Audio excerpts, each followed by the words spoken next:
55 نصیحت له لارې د مزاحم شي لرې کولو اجر.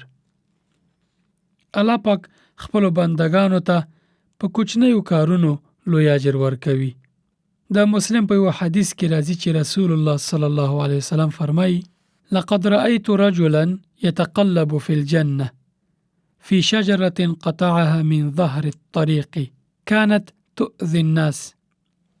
ژباړه: یو سړی مې ولید چې په جنت کې ګرځېده له لارې د هغې ونې د لرې کولو په برکت چې خلکو ته تکلیف رساوه. یعنی په لاره کې ونه وه او خلکو ته مزاحمت کوه. دغه کس لرې کړه تر څو خلک په تکلیف نشي. د همدې کار په بدل کې الله پاک جنت ته داخل کړ. دا کوچنی کار ښکاري خو الله پاک ته لوی دی. 58 نصیحت صله رحمي. خپلوي پالل یا صله رحمي په اسلام کې ډیر زیات ارزښت او لوی اجر لري چې انسان خپل رب ته ډیر نږدې کوي.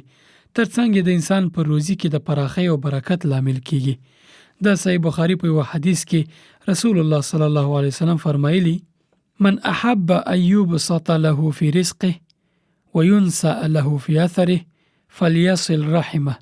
ژباړه: که څوک خوښوي چې روزي پراخ او برکتی شي لځان څخه ښه اثر پرېږدي، یعنی خلک به یې په نیکنامۍ یادوي، یا عمر یې اوږد او برکتی شي، نو خپلوي دې پالي. صله رحمي یا خپلوي پالل دې ته وایي چې تل خپلوانو سره اړیکې وساتي، د هغوی پوښتنې او لیدو ته ورشي او احوال یې واخلي. په مهرباني ورسره چلند وکړي.